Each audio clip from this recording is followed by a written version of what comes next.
Tu crois que ton chien se sent aimé, qu'il le sait, qu'il le ressent, qu'il n'a jamais douté de toi. Mais si je te disais que, parfois, sans le vouloir, tu lui fais croire le contraire. Pas avec des mots, pas avec des cris, mais avec des silences. Il y a des moments où ton chien cesse de se sentir aimé. Et il ne te le dit pas. Il te le montre. En douceur. En silence. Et si tu ne sais pas lire ces signes, tu peux passer à côté de son appel le plus sincère. Reste bien jusqu'à la fin. Parce que ce que tu vas découvrir aujourd'hui pourrait bien changer à jamais la façon dont tu regardes ton chien. Les chiens ne comprennent pas l'amour comme nous. Ils ne comprennent pas les mots, les « je t'aime », les cadeaux ou les câlins soudains. Pour eux, l'amour, c'est la constance. C'est ton regard, ta voix, ton énergie, ta présence. Quand cet amour se dérègle, quand ton attention se détourne, quand ton ton change, ils le sentent. Et pour eux, ce n'est pas une simple distance, c'est une perte. Un chien qui ne se sent plus aimé ne pleure pas. Il s'adapte. Il change doucement. Et dans ce changement, il t'envoie des messages que peu de maîtres voient. Aujourd'hui, tu vas apprendre à les reconnaître. À voir, dans ses gestes les plus discrets, ce que son cœur essaie de te dire depuis longtemps. Premier signe, il s'isole. Avant, il te suivait partout. Il voulait être à tes côtés, partager chaque instant. Mais maintenant, il reste dans un coin, dans une autre pièce, ou même dos à toi. Tu penses qu'il devient plus indépendant, mais non. C'est un retrait émotionnel. Il s'éloigne non pas parce qu'il t'en veut, mais parce qu'il pense que tu n'as plus besoin de lui. Et ce qui est le plus cruel, c'est qu'il le fait doucement, comme pour ne pas te déranger. Deuxième signe, il évite ton regard. Le regard d'un chien heureux est franc, curieux, vibrant. Celui d'un chien blessé devient fuyant, discret, incertain. Quand il baisse les yeux, ce n'est pas de la honte. C'est sa manière de dire « je ne sais plus si je compte encore ».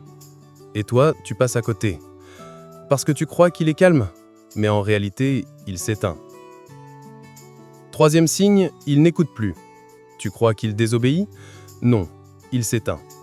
Un chien qui n'écoute plus n'est pas têtu. C'est un chien qui a perdu le fil, le lien émotionnel qui faisait de ta voix une sécurité. Il n'entend plus un ordre, il entend une distance. Et il ne sait plus s'il doit t'obéir ou simplement t'attendre. Quatrième signe, il ne joue plus. Le jeu, pour un chien, c'est la joie pure. C'est la preuve qu'il se sent en confiance, libre, aimé. Quand il cesse de jouer, c'est pas qu'il vieillit, c'est qu'il a perdu l'envie de rire. Et souvent, ce silence-là est un cri qu'on ne veut pas entendre. Et pourtant, il attend que tu l'invites.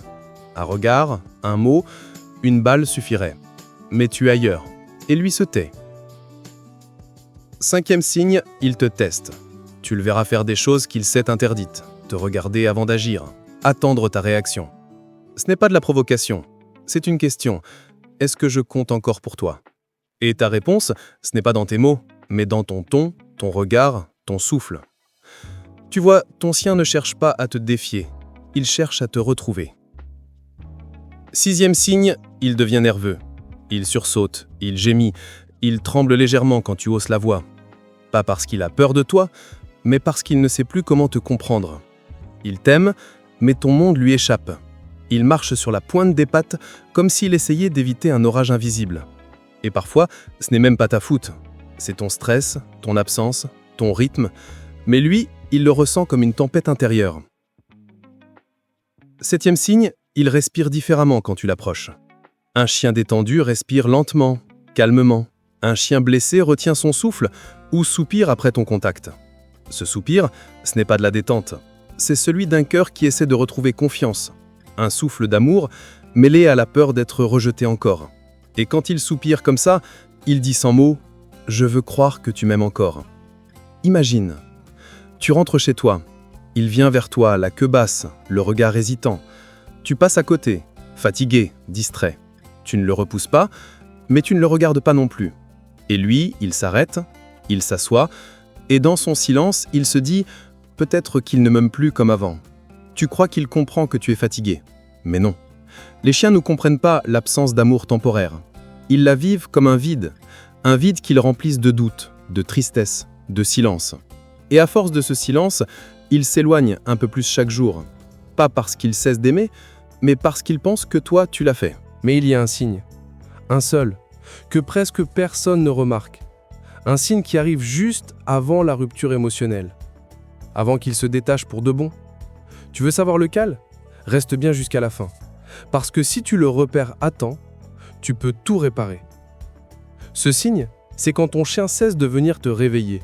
Avant, il venait le matin, joyeux, impatient, posant sa patte, remuant la queue, t'appelant à vivre. Et un jour, il arrête. Pas parce qu'il ne veut plus, mais parce qu'il ne sait plus s'il a encore le droit. Ce moment-là, c'est la dernière alerte. Le dernier murmure d'un cœur fidèle. Un appel sans bruit. Regarde-moi, dis-moi que je compte encore. Mais la beauté du lien avec un chien, c'est qu'il n'est jamais trop tard. Il suffit d'un regard sincère, d'une main douce, d'un mot paisible, et tout revient. Parce qu'un chien ne garde pas rancune, il garde espoir. Les chiens ne cessent jamais d'aimer, mais parfois, ils cessent d'espérer. Et c'est à nous de rallumer cette flamme. Ils ne demandent pas des gestes parfaits, juste de la présence, de la cohérence, et cette tendresse calme qui dit sans mots « Je suis là ». Alors ce soir, regarde ton chien, regarde-le vraiment, et dis-lui, avec ton silence, ton regard, ta main, tu n'as jamais cessé d'être aimé. Et si tu veux continuer à comprendre ce langage invisible, abonne-toi. Parce qu'ici, on ne parle pas seulement de chiens, on parle d'amour, de confiance et de ce lien silencieux qui fait d'eux nos plus belles âmes sœurs.